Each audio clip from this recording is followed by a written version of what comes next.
What's up everyone, my name is Bret, and sometimes I wear a beret, and this is the Nerf Rival Knockout. This is one of the newest Nerf Rival blasters on the market, and honestly, of all the Rival blasters that have come out this year, and of all the new Nerf blasters that came out this year, this one may actually be one of my favorites.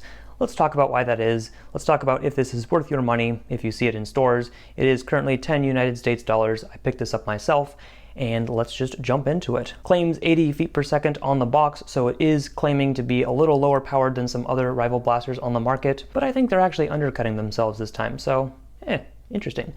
Here's what it looks like in box. Here's what it looks like out of the box. And then just some quick notes about the box, right there in the front. Use only official Nerf Rival rounds. Hard to do when you only include 2 though. And on the side, we've got some features. Spring action mechanism. Oh boy, 80 feet per second velocity. That's now a feature. Ultimate accuracy and use only official Nerf Rival rounds. That's not a feature. Shows the red, shows the blue. Ta-da, what more do you want? No hints at a future blaster just yet. Box ain't too interesting. I guess we can address the Jolt in the room. This is pretty much like the Nerf Rival Jolt. I don't think we'll ever get a Nerf Rival Jolt that is any bit smaller than this. I think this is the closest we'll ever do. The difference is that there's actually like a breech at the top that you use where the Jolt doesn't use that. For all intents and purposes, it is the souped up Nerf Rival Jolt. Although you can see the Jolt is a lot smaller than the Knockout. These are included inside too, tells you how to load it, tells you about the trigger lock. Good for the wall. Let's talk about my least favorite thing about the Nerf Rival Knockout. The name. All this structure for the Nerf Rival line. Then we deviated a little bit with the Edge line, and now it's just the Knockout. Hang on. Do you see this blaster? All right, give it a real good look. All right, notice how it's painted on one side. All right, give it a real good look. All right, now say it with me, Knockout. I don't know who chose that name. Oh well. Bye, Jolt. But with the name aside, the Nerf Rival line is solid. The blaster itself, the quality of the plastic is solid, the internals are solid. The Nerf Rival Knockout is no exception to that. The handle is definitely one of the thicker ones that we've gotten in a long time. You may remember the Harrah's handle is pretty thick. The grip is not uncomfortable, I'll say that. It's just a little big. And because of how the system works, if you were unfamiliar, there's a little latch here on the side that opens the breech. It's on the left and it's on the right, which is nice. You load a ball in the top there, close the breech, then you prime it down, close it up, and then you can fire. So if I'm like this and then I try and go with my thumb, it's a little far back, so it's probably easier with my pointer finger, my trigger finger on the other side. The round storage is a nice addition up front because they had the extra real estate, so why not? I saw this in the Heracles as well. I don't know if they have it on any other blasters at this time, but I think it's a totally useful system for a blaster that's a single loader like this or a top loader like the Heracles. It's also nice because if you have just some spare Rival ammo on a table, you can just slap those in. It's nice and easy. And they're really easy to roll out with your hand. Trigger lock on the bottom is also really easy to do with your off finger like that. Rival is definitely one of the easiest ammo types to scavenge because you just have a handful of balls, a pocket full of balls. They're easy to pick up, you're not going to mangle them. So a single shot Rival blaster makes perfect sense to me. The blaster is obviously not tiny, and I've seen a lot of people compare it to a Chronos because the Chronos is tried and true. The Chronos holds 5 rounds. This one is a single shot and it takes forever, a bunch of steps to actually load it up and then fire one single shot. So what does this have on the Chronos? I would just say it's different, and for someone like me, it definitely tickles my Nerf itch on, oh, that's kind of silly and unique.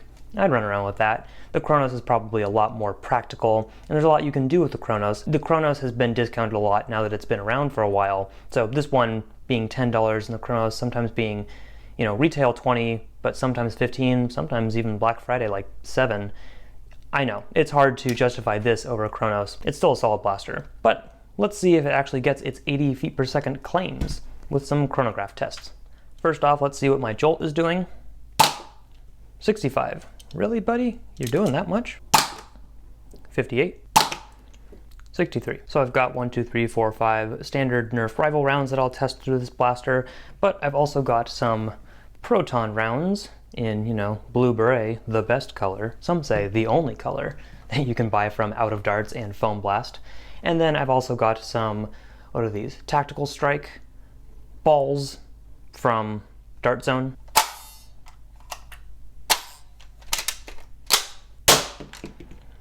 $85, $88, $83, $89, $87.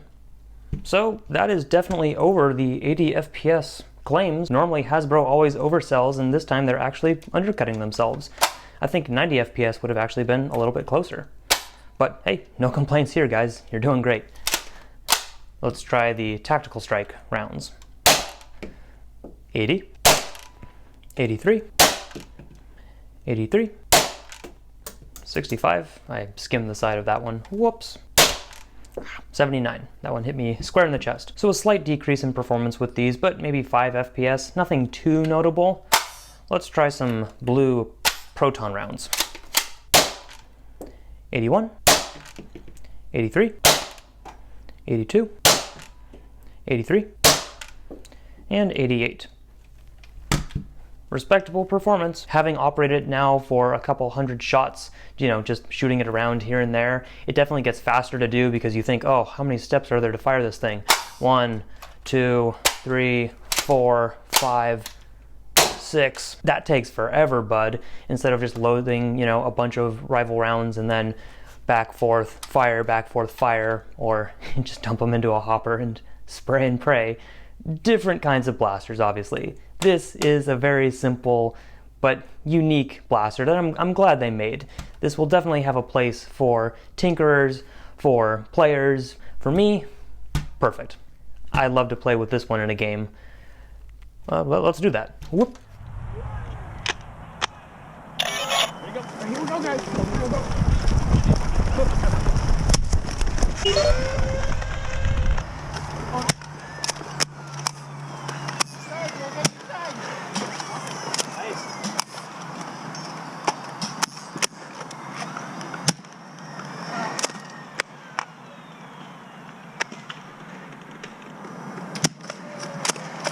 Okay, proton ammo didn't work that well.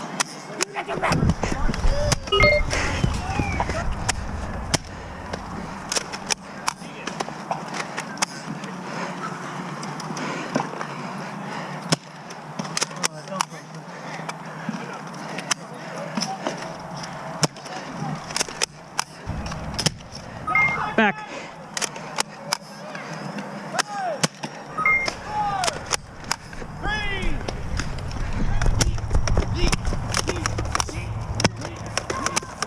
How did I not?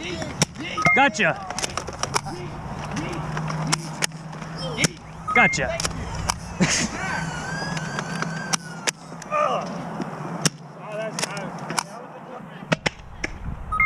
Ah!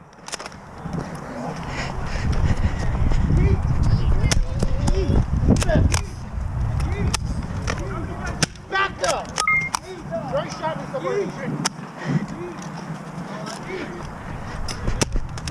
Yeet! Yeet! Yeet! Yeetle! Leetle! Yeet!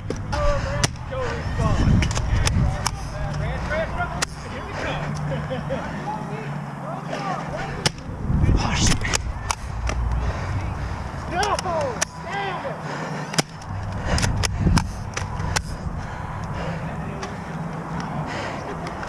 Shoot.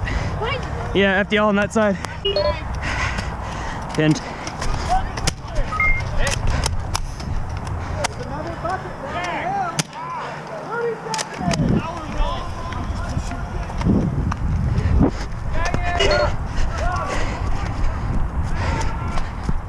So that is going to do it for the Nerf Rival Knockout this time. I think if it goes on sale, it is an easy pickup. There's something about being under $10 that is very, very appealing for the cheapness in a lot of Nerfers.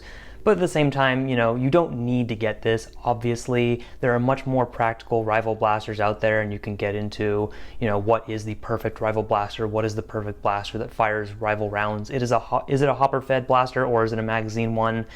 The debate can rage on, but I think this one it's fun in its own right. Let me know what you think of this blaster, especially if you've picked it up already. I'd love to hear from you in the comment section down below. Thank you everyone for watching, and I will see you later.